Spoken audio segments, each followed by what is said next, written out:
Bom dia, boa tarde ou boa noite, né? Não sei que horas vocês vão estar assistindo essa nossa aula, mas o importante é que nós estamos de volta com nosso curso técnico em aquicultura da Escola Agrícola de Jundiaí, com a componente piscicultura marinha, tá? Iremos iniciar hoje, pessoal, o tópico 04, que é o cultivo de bejupirá. Lembrando que nas aulas anteriores nós vimos aí bem detalhadamente como é que é todo o processo da reprodução e larvicultura dessa espécie, tá? Então, só lembrando que nós vamos trabalhar com o bejupirá racicento canado. Antes de falar do bejupirá, já que nós vamos entrar na parte de engorda propriamente dita, eu queria ressaltar que a questão do início da piscicultura marinha no mundo, tá? Ela vem desde lá dos anos 1400, né, que ocorria lá na Indonésia, com essa espécie chamada milkfish, que é o Chanus chanus. Então eles eram capturados com marés altas, né, e colocados em alguns viveiros. E o cultivo se realizava bem extensivamente. E atualmente o cultivo dessa espécie tem grande importância na região da Ásia. Infelizmente nós não temos essa espécie aqui, tá bom? Então já no Brasil, a história da piscicultura marinha, ela vai coincidir na verdade com a história da piscicultura como um todo, né? O berço da aquicultura foi a região Nordeste, mais precisamente a região ali do Pernambuco e da Paraíba, durante a colonização holandesa lá pelo século XVII. Então tem-se registro, pessoal, de capturas das formas jovens de peixe durante as grandes marés de lançamento, né? Nós vimos as importâncias das marés, como é que elas se comportam, estão lembrados? E durante essas grandes marés, as águas adentravam alguns viveiros escavados, algumas lagunas, alguns juvenis, larvas de peixe eram aprisionados nessa região e era feito o cultivo dessas espécies. E as principais espécies utilizadas eram os robalos, né? Mais especificamente o robalo flecha, que é o Centropomus indecimalis, nós vamos ver mais na frente alguns tópicos em relação ao cultivo dele, a própria carapeba, mais especificamente a carapeba prateada, que é a Diapteris aurata, e as tainhas, né, do gênero Mugilidia. E o bejupirá, propriamente dito, nós já começamos a falar sobre ele, mas nós não conversamos sobre o bejupirá. Ele é conhecido mundialmente, pessoal, como cóbia. Tá? Então quem quiser se aprofundar nas informações em relação ao bejupirá, bota na internet cóbia e você vai ver uma infinidade de trabalhos em relação a ele, né? Então o racicento canado, que é mais conhecido como cóbia internacionalmente, no Brasil ele é conhecido como bejupirá, bijupirá, pirambiju ou mesmo, mais especificamente aqui na região Nordeste, como cação de escama, né? Nós vimos aí nos módulos anteriores a forma dele nadar, né, que se assemelhava bastante ao nado de um tubarão. E o engraçado é que do tupi-guarani a palavra bejupirá significa peixe de pele amarela. Eu acho que o índio ele estava assim meio, né, tinha tomado muito mocororó, que é uma bebida indígena que dá uma certa embriaguez, e desenvolveu esse nome, porque particularmente eu não vejo o peixe com pele amarela. Ele tem essa coloração acinzentada em cima, né, como a gente pode ver aqui, ó. Ele é um cinza escuro e o seu ventre, ele é mais o que? Um cinza claro, quase que branco, né? Então vai que o índio viu aí um animal com pele mais amarela e botou o nome dele dessa forma. Mas enfim, o que vale é que a gente tem aí o nosso bejupirá, cóbia, que é o racicento canado. Então, pessoal, por que a gente está focando nessa espécie? Então, a FAO, em 2007, relatou que as primeiras pesquisas com o bejupirá foram realizadas lá em 1975, há tanto tempo atrás, né? Muitos de vocês não eram nem nascidos, inclusive eu também não era, tá certo? Então, naquela época, lá na região da Carolina do Norte, lá nos Estados Unidos, foram coletados alguns ovos na natureza. E ele fez o cultivo dele durante 131 dias, descreveu-se aí os estágios da larva, como é que era o desenvolvimento, e após esse período de 131 dias, chegaram à conclusão que era uma espécie viável para a aquicultura. Particularmente, eu acho que 131 dias é muito pouco para se determinar realmente esse potencial todo que é o bejupirá para a aquicultura. Mas, professor, você acha que o bejupirá não é uma espécie potencial? É sim. Lá, por mais ou menos em 1990, na região de Taiwan, foram feitos alguns cultivos comerciais e aí sim, tá, foi-se confirmado, bateu-se o martelo da viabilidade da utilização dessa espécie para a aquicultura. E o que é que se verificou? Quais são, na verdade, as características que vão colocar esse peixinho aí como essa estrela tão grande aí da aquicultura? Primeiro de tudo, ele ocorre aqui no Brasil, né? Então já é um ponto principal. Mas enfim, ele tem rápido crescimento, adaptabilidade à reprodução em cativeiro, e nós vimos que essa reprodução tanto pode ser induzida quanto uma reprodução natural. Ele possui uma elevada fecundidade, ou seja, ele vai produzir uma grande quantidade de descendentes, tem uma boa adaptação ao cativeiro e a elevadas densidades de estocagem, como nós vamos ver aí mais ao final desse módulo, que o uso das densidades de estocagem são muito variadas, tá? Ele tem uma característica bacana que é a aceitação da alimentação à base de ração inerte. Algumas espécies carnívoras só vão se alimentar de alimento vivo mesmo. O beiju-pirá não. A gente já consegue fazer a alimentação dele 100% com ração inerte. Ele tem um filé com carne branca e textura rígida, né? E, para completar, ele tem um excelente valor de mercado. Então, esse pacote todo, como um todo, coloca ele como espécie-chave aí para a aquicultura. Ele é um peixe pelágico, mas na verdade eu vou dizer que ele é um peixe demersal. E aí vejam que nós começamos a fazer compilações desde informações que nós adquirimos lá no módulo 1, né, no tópico 1. Então o que é um peixe pelágico? É um peixe que ele é migratório, que não tem nenhuma relação com o substrato e vai ocupar aquela faixa de água da região pelágica, de 0 a 200 metros de profundidade. Contudo, o peixe demersal, ele tem hábitat, um local específico de moradia. Então o beiju-pirá, ele é um animal migratório, mas muitas vezes ele acaba se abrigando em algumas regiões. Então isso dá essa característica, ao meu ver, de um animal que é demersal, né? Ele vai habitar em águas tropicais e subtropicais quentes, né? Do leste a oeste do nosso Atlântico. Então percebam aqui, ó, toda essa região aqui, a gente tem a ocorrência dele, né? O Caribe também tem muita presença aqui do beiju-pirá, né? O leste do Atlântico e a região do Indo-Pacífico, né? Indo aí Japão, Índia, Austrália, toda essa região aqui, ó, a gente tem a ocorrência aí do beiju-pirá, tá? Ele é encontrado em todo o litoral brasileiro, né? Possui um hábito alimentar carnívoro oportunista, com preferência aí por peixes, crustáceos e eventualmente alguns moluscos. Na natureza ele pode chegar, pessoal, até 2 metros de comprimento e atingir aí 68 quilos. Vai ser esse peixe que nós vamos produzir? Longe disso. Nós vamos ver que os tamanhos aí de produção vão muitas vezes no máximo até 7 quilos. Ele é um peixe sem bexiga natatória. Estão lembrados? As funções da bexiga natatória? Ou seja, ele vai precisar nadar constantemente para manter o quê? Aquela profundidade que ele deseja permanecer, tá? Então, devido a essa característica, o animal cultivado ele possui um teor de gordura um pouco maior, tá certo? Comparado aos animais de vida livre. Mas essa gordura, né, ela muitas vezes vai conferir um sabor mais apreciado aí ao peixe, né? Então, veja só, você prefere uma picanha magrinha ou aquela picanha com aquela camada de gordura maior? Eu tenho certeza que você vai na picanha mais gordinha. E outra característica bacana é que os animais cultivados, eles diferem um pouco do animal selvagem no formato do corpo. O animal selvagem, ele é um pouco mais fino, alongado e fininho. O nosso animal cultivado, ele vai ser um pouco mais roliço, né? Então isso é uma característica bacana, principalmente na hora que a gente vai fazer o quê? A produção do filé dessa espécie, tá? Como nós mencionamos, ele possui um rápido crescimento, sendo essa característica a que mais atrai quem o irá cultivar, né? O peixe ele pode alcançar de 6 a 8 quilos em um ano em condições ambientais adequadas, que nós vamos ver já já quais são. 6 a 8 quilos é muita coisa, tá? Geralmente a gente observa aí na maioria dos trabalhos que vão conseguir em um ano de 4,5 kg até 6 kg. Mas alguns trabalhos aí mostram que ele pode chegar até 8 kg em um ano. É interessante salientar que a maturação sexual dele ocorre quando ele está mais ou menos com 300 dias de vida após a eclosão.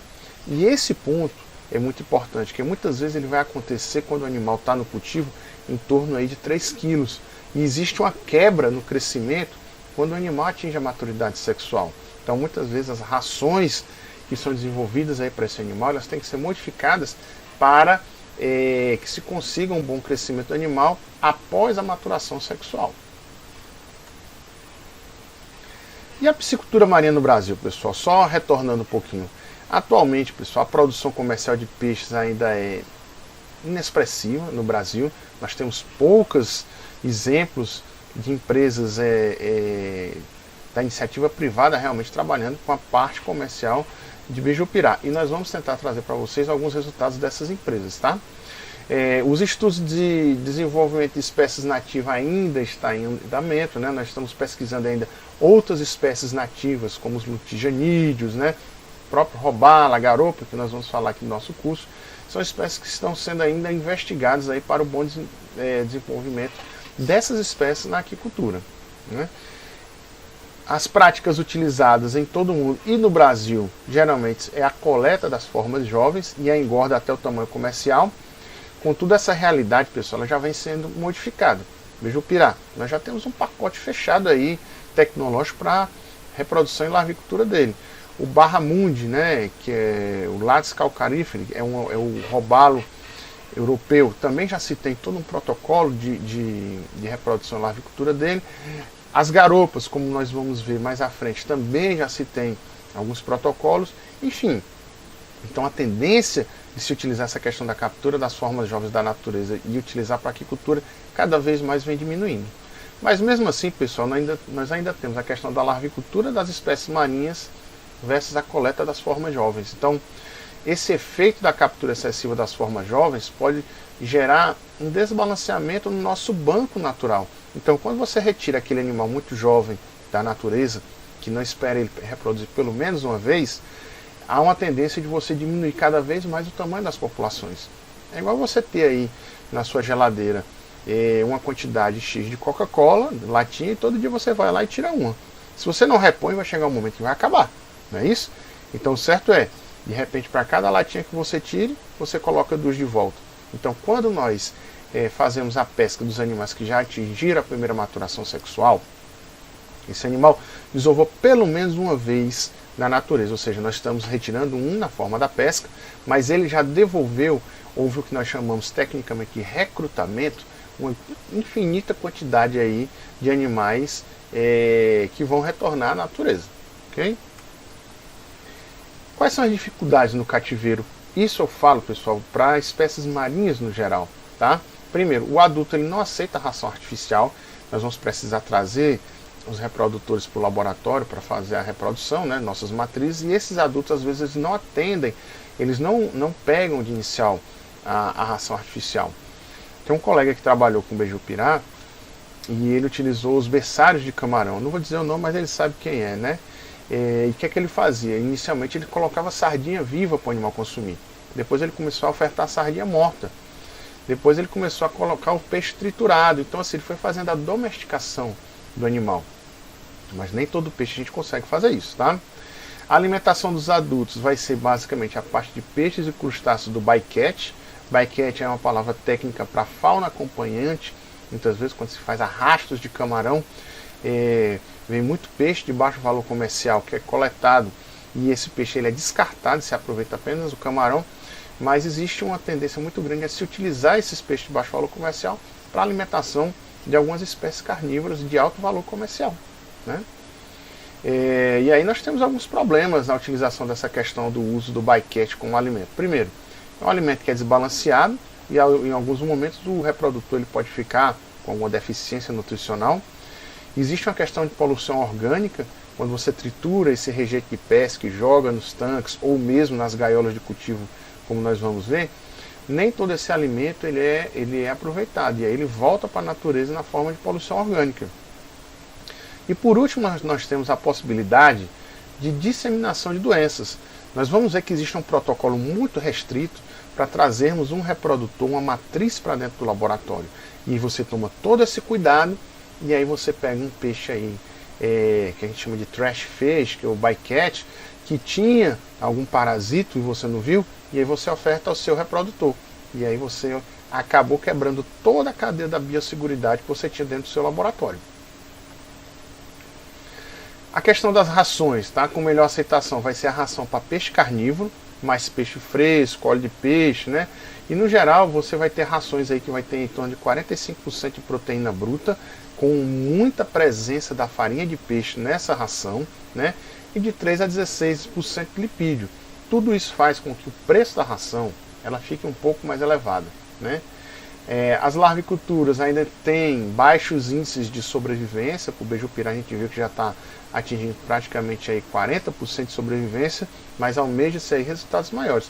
Para outras espécies os resultados ainda são bem mais precários aí com relação à sobrevivência, tá?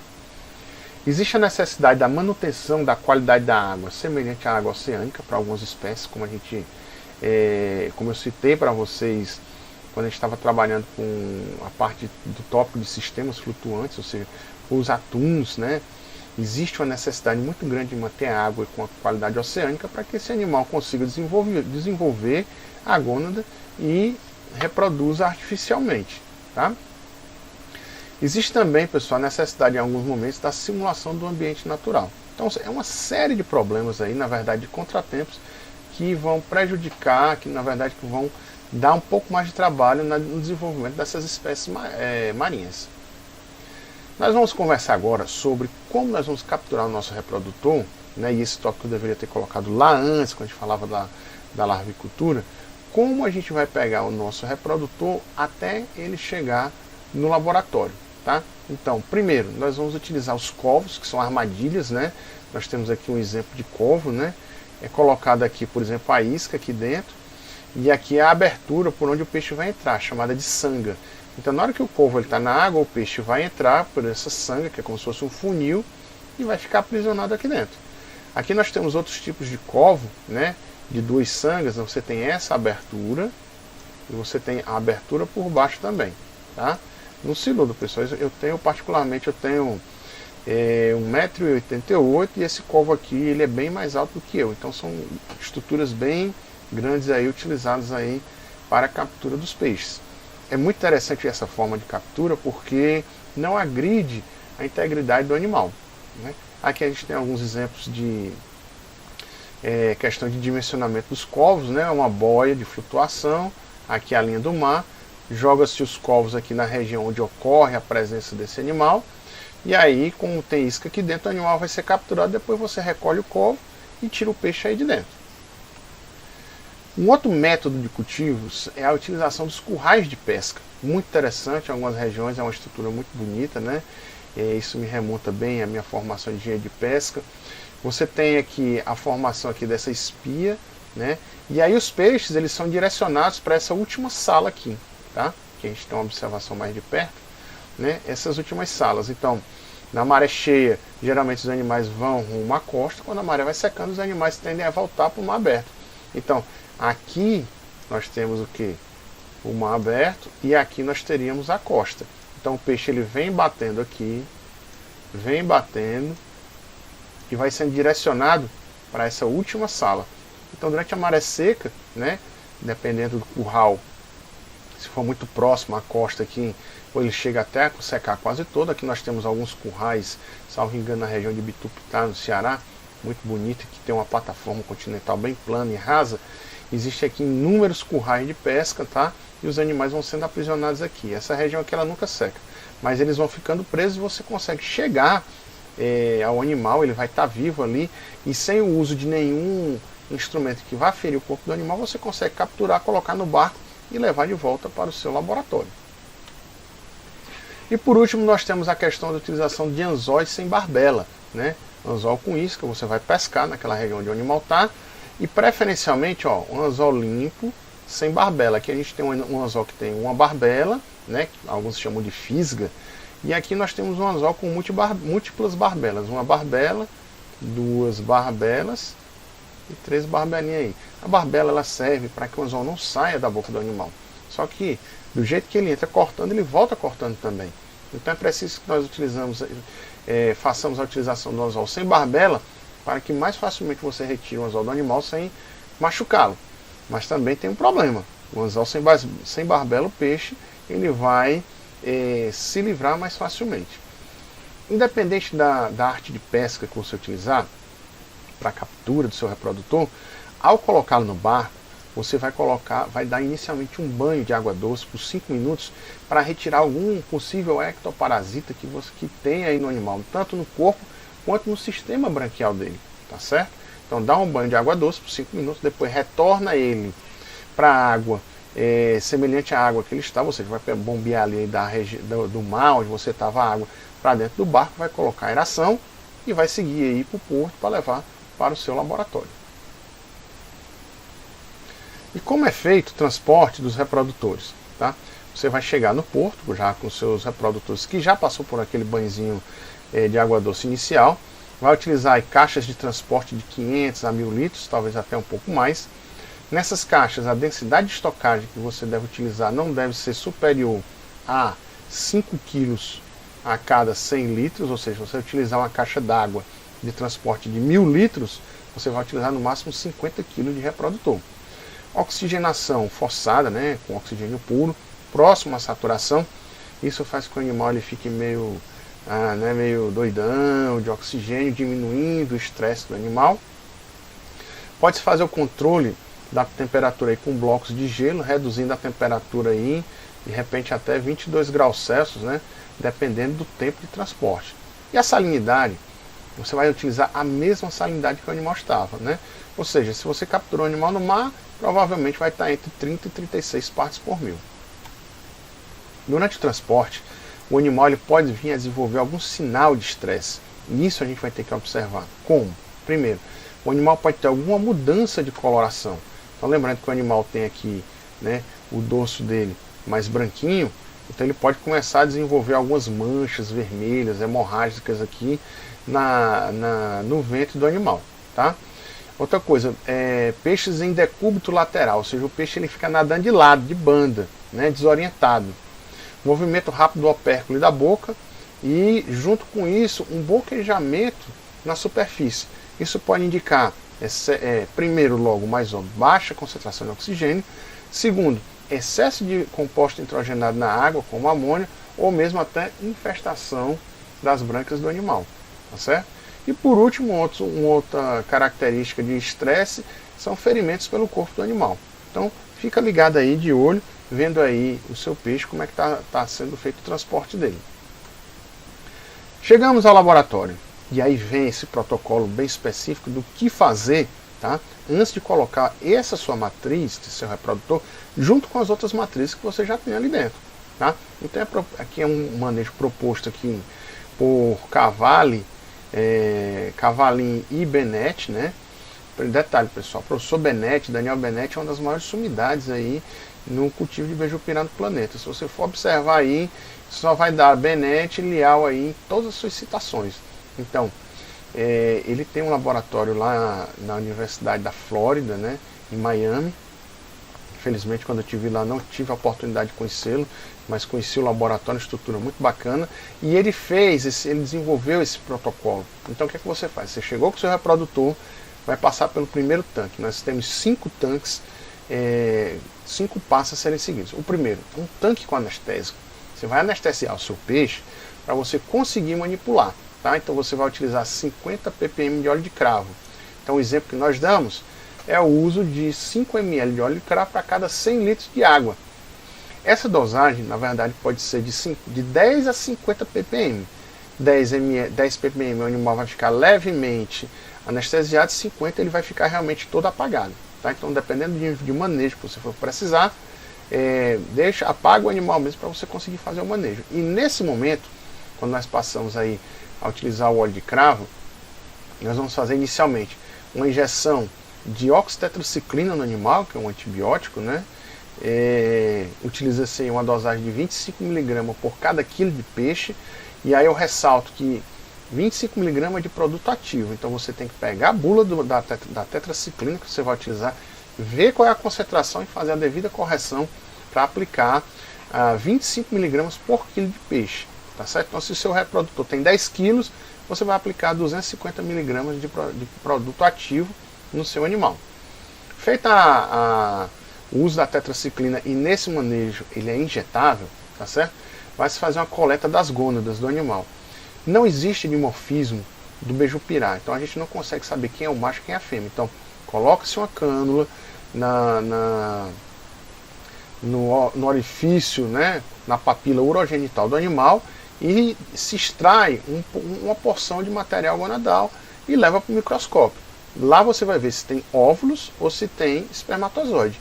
E quando você fizer a observação dos óvulos, você já faz aquela observação para ver o tamanho dos ovócitos, para ver se essa fêmea está próxima já de desovar. Então aqui a gente tem uma imagem, o Benete aqui com essa cânula, ó, introduzindo aqui na fêmea, né? E aí ele suga um pouquinho do material gonadal e depois leva ao microscópio, tá? Feito isso, depois faz a marcação do animal com o microchip para identificar esse animal, para evitar a questão de retrocruzamento, né? E ter um monitoramento aí das reproduções desse animal. E por último, faz-se o uso aí de um spray de iodo em alguma possível lesão que esse animal possa ter desenvolvido. Detalhe, pessoal, quando a gente faz aí a anestesia do animal, trabalha-se com água salgada e com aeração nesse tanque. Finalizada essa fase, nós vamos para o tanque 2, que é o tanque de formalina, né? Nós vamos fazer uma asepsia aí do animal. Vamos trabalhar com formalina 100 ppm, ou seja, 10 ml do formaldeído em 100 ml de água. Detalhe, também tem que observar a concentração do formaldeído que você está trabalhando. E vai deixar esse animal em banho por 2 a 5 minutos, tá?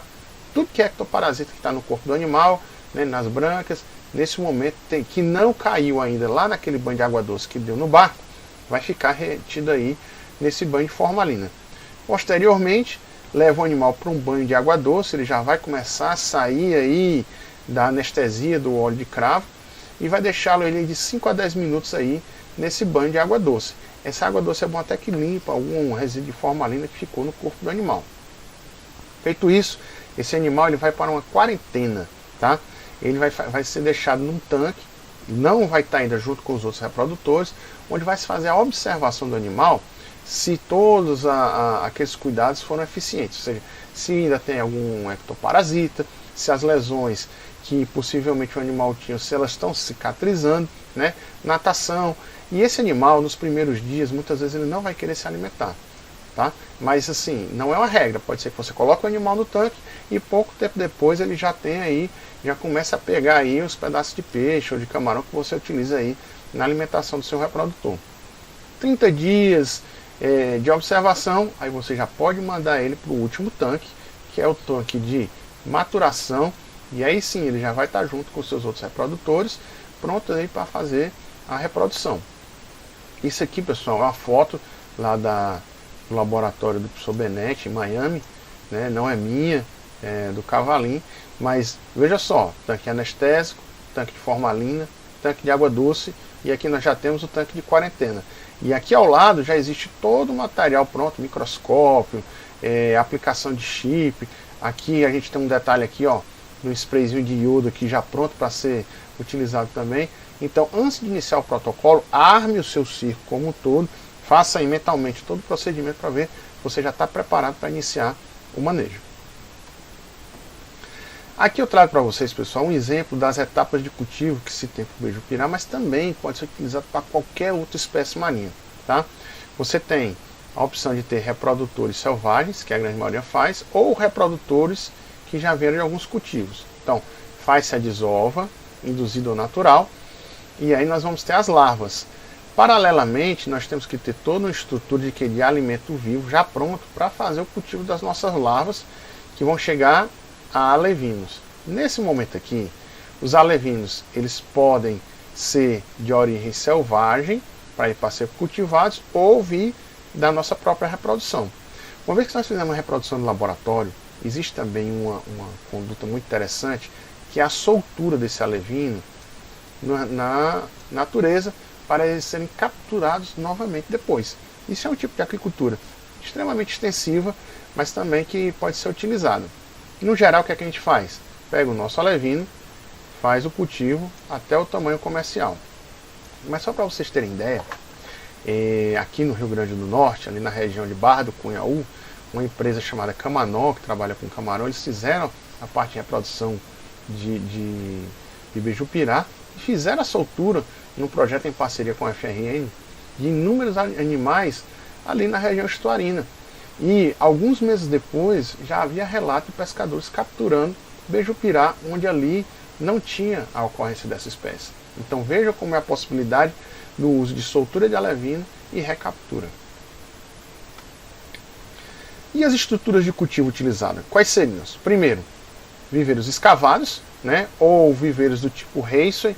Aqui o Raceway a gente vai dizer que são tanques de alta densidade, né, muitas vezes com intensa aeração, né, e muitas vezes é utilizado hoje que está muito em foco os bioflocos e tudo mais. Mas a questão é, podemos fazer o uso dos viveiros para o cultivo do beiju-pirá. É o sistema mais convencional? Não.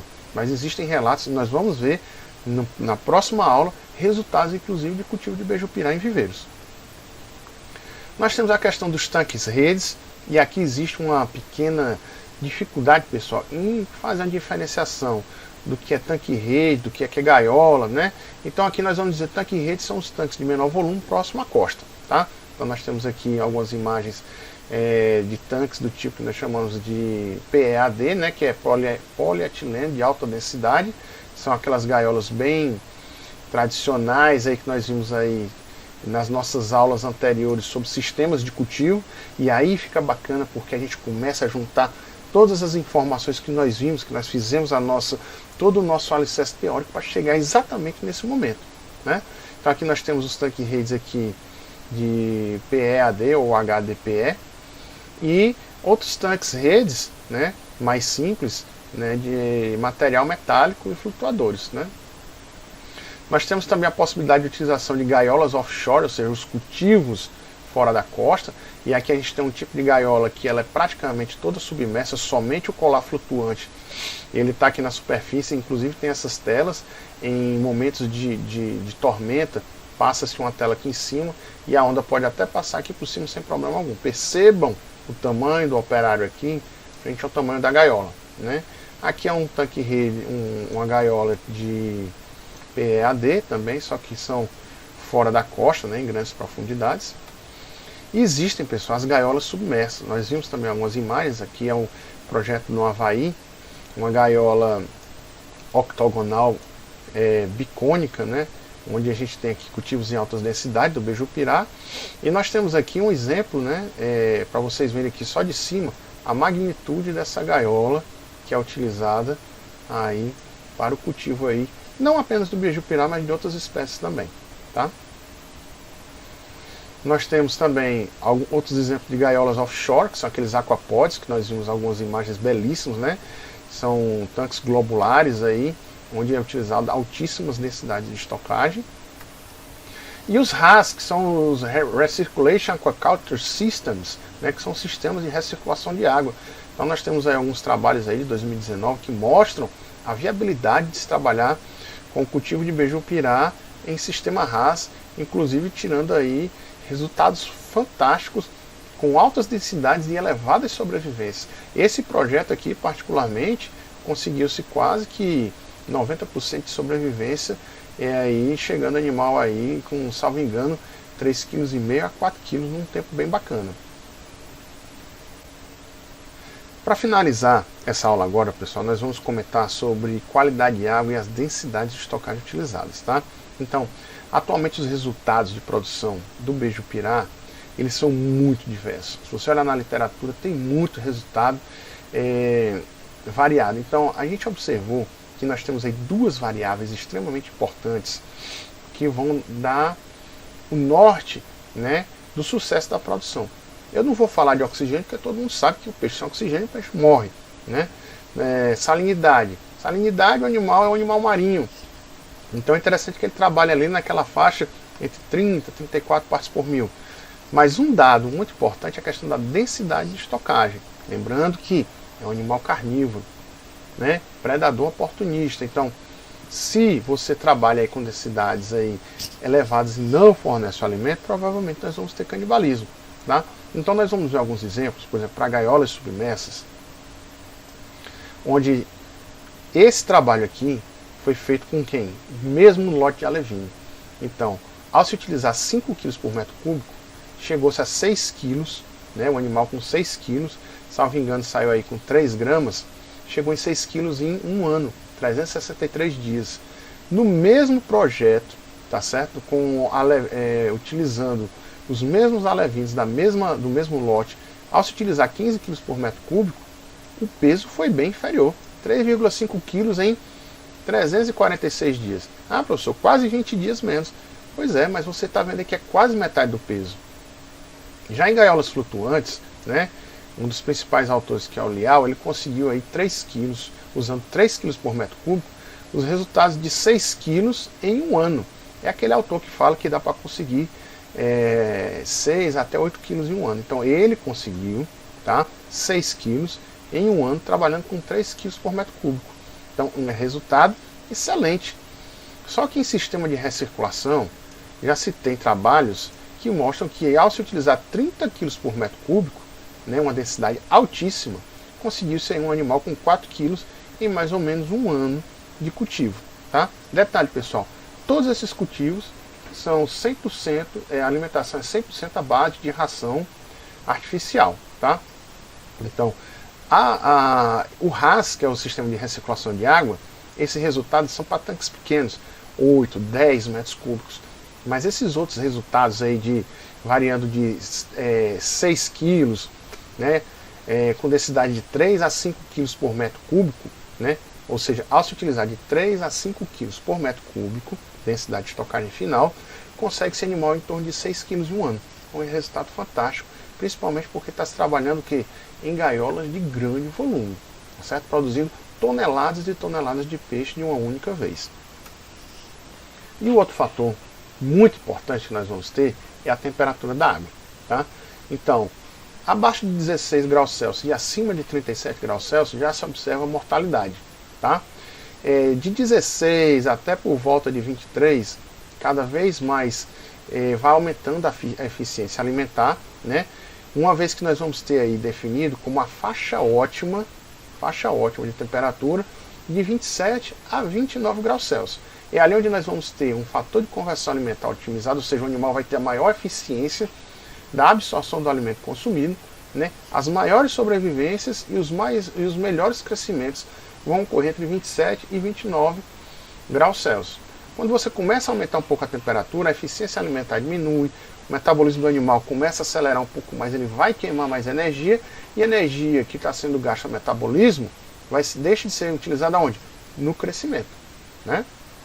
Assim como valores mais baixos de temperatura, abaixo de 27 graus, nós começamos a perder a eficiência também da conversão do alimento aí em biomassa. Ou seja, fica na mente, nós vamos trabalhar com, recomendado, entre 3 e 5 quilos de densidade de estocagem, e nós vamos tentar ter o cultivo entre 27 e 29 graus Celsius de temperatura. Esse vai ser exatamente a situação ideal aí para o cultivo do seu beijupirá. Próxima aula nós vamos continuar ainda no nosso tópico 4, que é o cultivo de beijupirá, e nós vamos ver alguns exemplos de sistema de cultivos práticos, ou seja, vou trazer resultados reais para vocês e como foi feito o manejo aí do beijupirá, né? Profilaxia, alimentação, quais são as estruturas mais utilizadas, tá certo?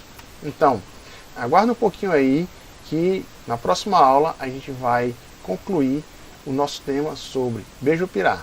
Um abraço e até mais!